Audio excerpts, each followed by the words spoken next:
بڕیار وایە کۆتایی ئەم مانگە تەواوی هێزەکانی ئەمریکا لە عێراق بکشێنەوە، واتە لە دوای سەری ساڵی نوێوە یەک سەربازی شەڕکەری ئەمریکی لە عێراق نامێنێت. چاودێران پیان وایە هەرچەندە پرۆسەی کشانەوەی ئەمریکا لە عێراق تەنها سەربازە شەڕکەرەکانی دەگرێتەوە، بەڵام بەگشتی کاریگەری لە سەردۆخی سیاسی و ئەمنی عێراق دەبێت. کشانەوەی هێزەکانی ئەمریکا لە عێراق لەوانەیە ببێتە هۆی گۆڕانی دۆخی سیاسی و وێنای گشتی بۆ مانەوەی ئەو هێزانە لە وڵات و بەردەوامی پرۆسەی سەربازی لەم ناوچەیە. لە بیرمان نەچێ ململانی نێوان ئێرانیەکان و ئەمریکیەکان لەوانەیە دوجار ببێتە هۆی مانەوەی ئەو هێزانە لە عێراق. ئەمەش دوجار عێراق وا لێ دەکات ببێتە گۆڕەپانی ململانیەکان. کشانەوەی هێزەکانی ئەمریکا لەم کاتەشدا دروستبوونی بۆشایەکی ئەمنی گەورەی لێ دەکەوێتەوە.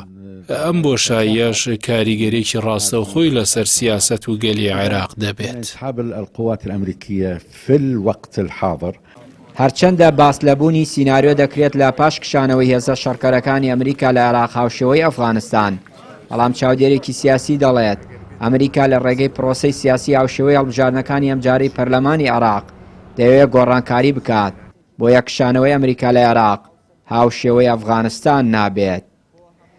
ئەمریکا هاتووە لە ڕێگای دەخالکردنی لە پرۆسی سیاسی عێراق، مەسەلەن بوون لە پرۆسی هەڵبژاردننی ئەمجارەیە ئەمریکا زۆر بەوازحی دەخالتێکی گەورەی کرد لە نتایجەکانی هەڵبژاردننی ئەمجارەیە و ڕیزبەندی چێنایە کایەوە. ئەم ڕیزبەندە وای دەرخست کە ئەمریکا سەیتەرێکی تەواوی بەسەر جونگەکانی ئەمڕۆی عێراقەوە هەیەەوە. ئەو ڕیزبەندێش ئەو حەقەتەمان پێڵێت کەواتە ئەمریکا سیناریۆی ئەفغانستان لە عێراق دووبارە ناکاتەوە بۆ شێوەیە کە خەڵک باسیەکەیان هەنێ چاودێری سیاسی خوێندنەوەی بۆکات نەخێر بە دیوی چیکە بە شکلش کرد دەخالتەکە لە بەرەوەی عێراق نە ئەفغانستانە.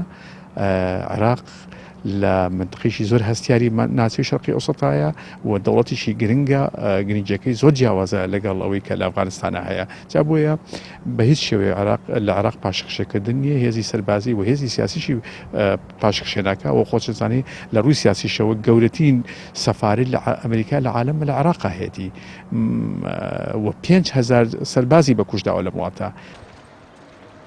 لە ئێستادا 5200 سەربازی ئەمریکا لە سەرخاکی عێراقن. لە ماوەی ڕابردووشدا بەهۆی ئاڵۆزیەکانی بەغداد بۆ پاراستنی دیبلۆماتکارانی 750 سەربازی شەڕکەری دیکەی ئەمریکا ڕەوانەی عێراق کران. ئێستاش دوای بڕیاری کشانەوەی هێزەکانی لە عێراق پێشبینی دەکرێت سەدان سەرباز بە ناوی ڕاوێژکار و بە بیانووی مەشقکردن بە سەربازان و هێزی ئەمنی لە عێراق بمێننەوە. چیانووری کەناڵی پەیام، کەرکووک.